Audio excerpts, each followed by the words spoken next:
All right, we're going to get started. Welcome to our webinar. We're going to be doing these every Wednesday, pretty much through the end of the year. And we've got a lot of really great content coming up, including some co-sponsored webinars with some other platforms to help you guys with playlisting and TikTok advertising, which should be really interesting. Today's webinar, we're going to go over the artist dashboard, which most of you should have in your accounts or somewhat be aware of. You might not know what it's called or how to use it, but it's there. So today we're going to go over the artist dashboard, what everything on it means, and sort of how you can use that for advertising or to gauge social engagement that you have across all of your landing pages on the platform. And then we'll go over some other nuances of the artist dashboard that will sort of help you with your advertising or with keeping track of channels and activities, which is something that we also have on the platform that many people don't utilize because they either don't know how to do it or they're not aware of it. So that's what we're here to do today. So the artist dashboard lives in every artist folder. So you would get to it by just simply clicking into your artist folder, which you can do by clicking the name or clicking on the enter button. So for today's example, we'll be using Sleeping Lion as a test.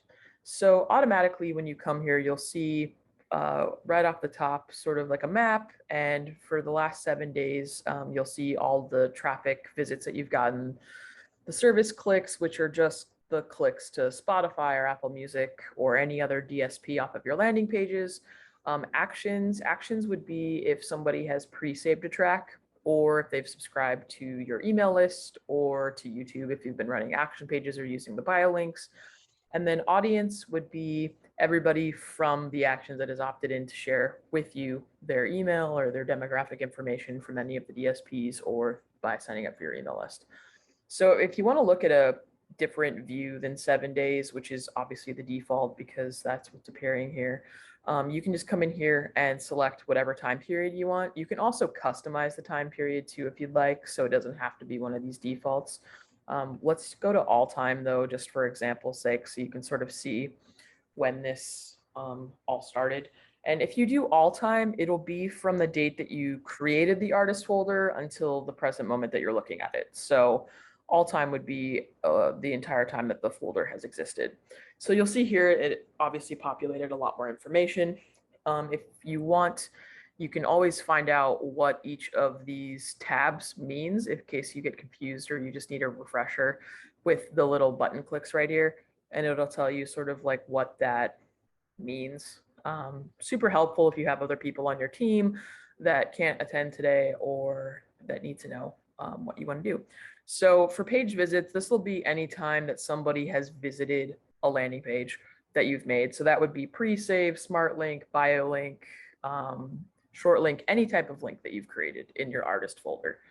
And for right now, these are aggregated analytics just for the artist folder. So it's not at the entire account level yet. Obviously, that would be a wonderful stat to have, but we're not there yet. This is the first iteration of this product. So for the dashboard, we can just sort of dive in really quick. The page visits will be, like I mentioned, anyone that has visited the page. You'll sort of see a little map, a heat map. The little buttons, the little circles that appear, I call them buttons, are when you've like created something new. So that could be like a pre-save, a smart link, short link, anything that you've created, and that's why they're highlighted there. So you can sort of gauge the traffic by like the activity that you have in the folder. The top channels by visits, this artist uses the pre-made channels that are on the get link button after you create a landing page, which I can show you guys after this. And you can sort of see where all of the traffic has come from. Facebook promoted would be like an ad on Facebook or Instagram. Direct would be just like sharing it and having people click directly, not coming from like clicking on Instagram in a story or in a Facebook post or a Twitter post. Press release, they embedded a link into a press release. So that's why that says press release. And then these customs were just paid Facebook integrations that they had. You can also see the visits by link type. So SmartLink has pre-save and SmartLink lumped into one category because a pre-save does become a SmartLink. So that is accounted for in this one. You also have BioLink, which is our product that is like our link in bio. And then the action page, they haven't created any action pages in the time frame since they've had the folder.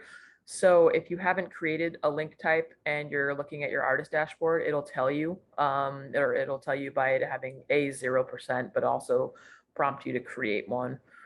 And then you can also see the top performing links by visits. So these guys have created a lot of links on the platform, and you can sort of see what ones have gotten the most traffic.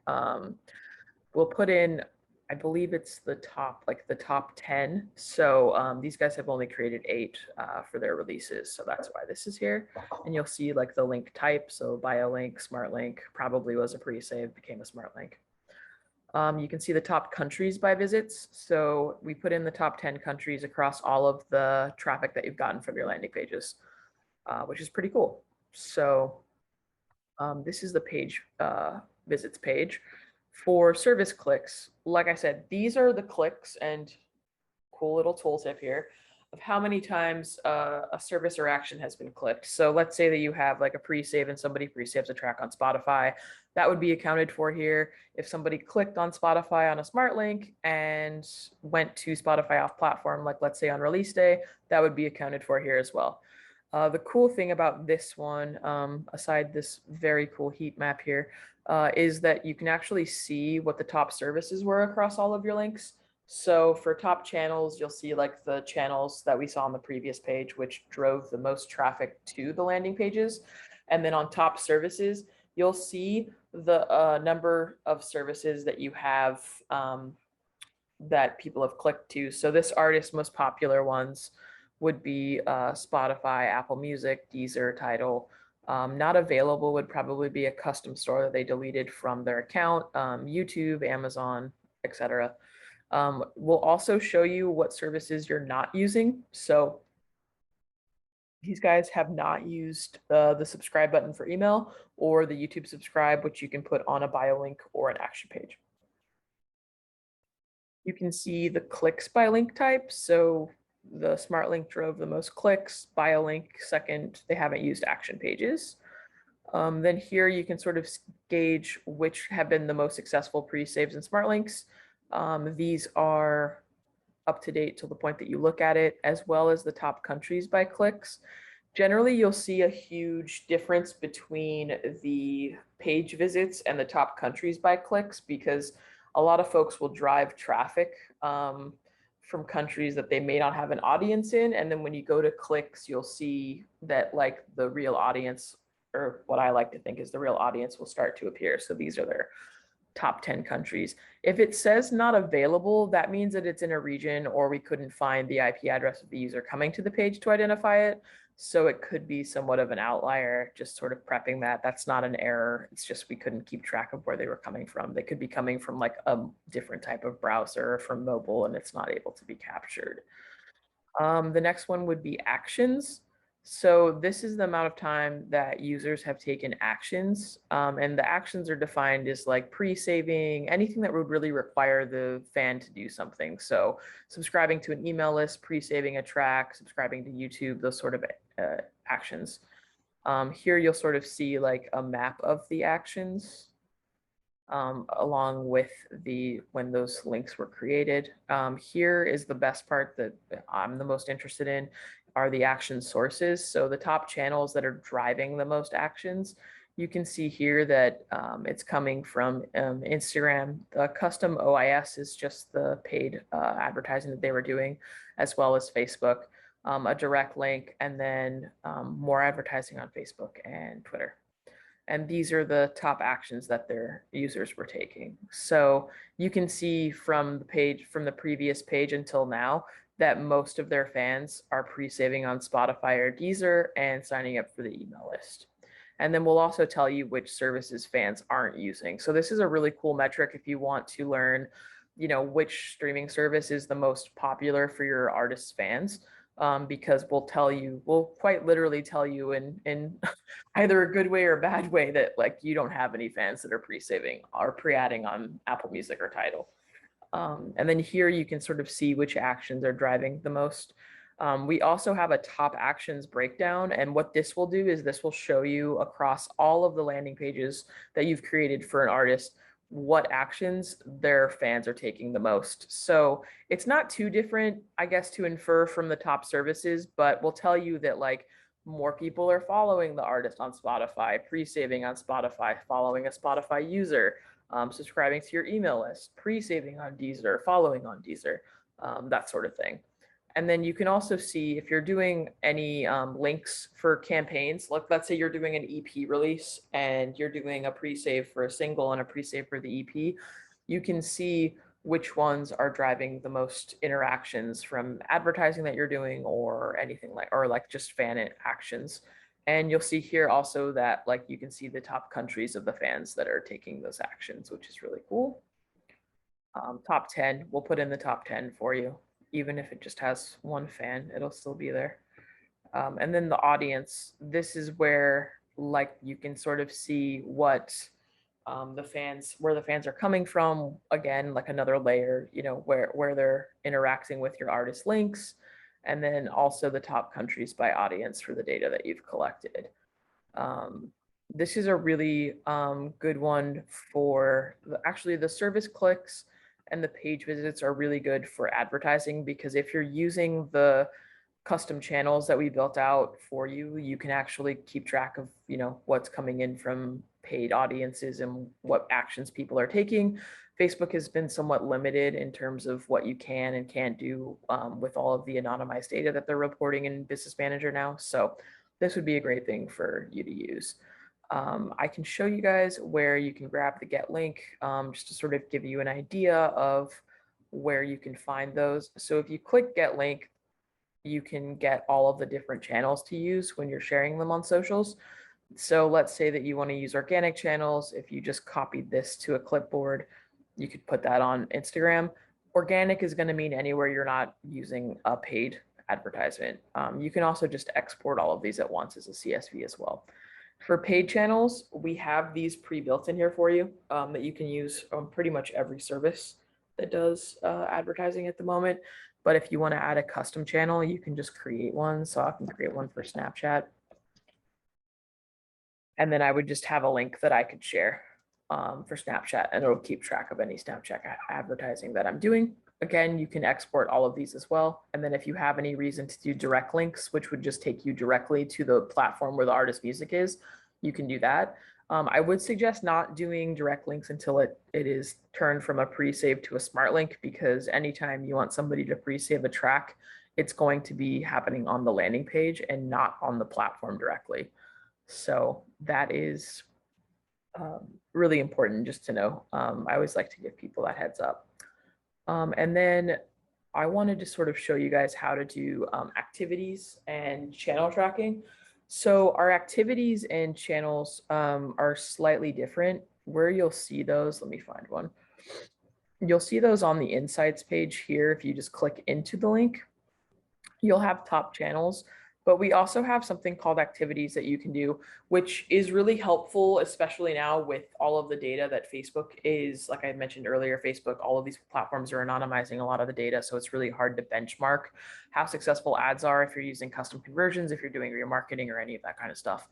So here in activities, you can see and actually create, just sort of give you guys like a visual example of what you can do. So what it looks like is you would have the pre-save, like let's say you have a pre-save that's coming out and you want to do some ads on Facebook and Instagram, and you want to be able to sort of see the success on Instagram stories versus an in-feed ad that you're running on Instagram. What you would do is you would take your domain that you have and you would add an exclamation point at the end with whatever you want to call it. So for this example's sake, we can just do this link right here. We'll pretend that it's a pre-save for a second. And what you would do is you would put, I always like to make sure that things are clean and that you know what you're doing. So you would put pre-save link just to have like the master link there. And then for Instagram, but what we want to do is run an ad campaign for Instagram. So we would put Instagram stories, and then we would put Instagram newsfeed or Instagram feed, I guess. So for this, you would take the pre-save link You would put it into each of these. And I always like to stress, be as organized as possible. You're spending money to market your artist, make sure it's set up correctly. We have support. So if you have questions about any of this stuff, like you can email me or you can email support. So for Instagram stories, I always like to name the activity. So I would put IG story. And then for the newsfeed, I would put IG feed. And what this does is when you put this into the ads that you're running as like the destination, it'll look like this to a user, which it shouldn't really look like that for a feed ad because you would just click on a button and then it would open up to wherever destination they're supposed to be going to. So in this page, it would be like a pre-saved landing page. In stories, like, so you shouldn't be concerned about the fan seeing exclamation point IG stories at the end. In my experience, it hasn't created any conflict or affected the click-through rate or anything like that. It's really just for you to be able to utilize this in the context of being able to track your advertising. So one of the problems that I've run into with a lot of the folks that I work with is here at Feature FM is that they are unable now to decipher sort of what a successful benchmark is between setting up a Facebook ad or Facebook and Instagram ad through Business Manager and then being able to keep track of click-throughs or, you know, what type of traffic are we getting. So for this, what you would do is you would just essentially use it as a URL and you would put it into a browser and click on it.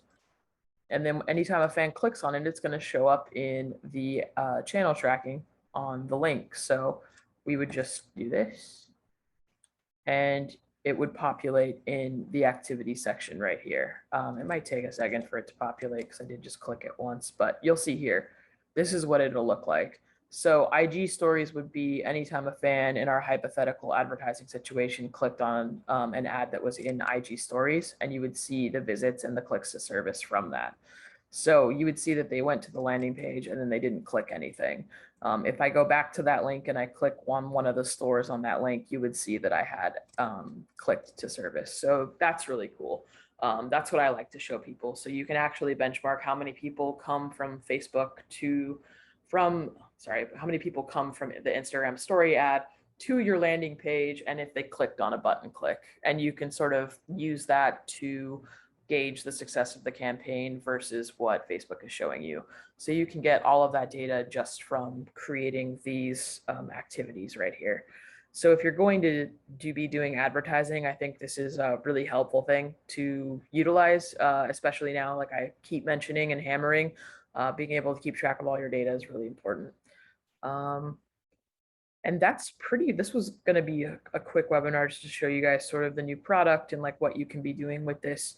But I can take questions now if anybody has any questions on this or sort of how to use activities or anything along those lines. Let me take a look.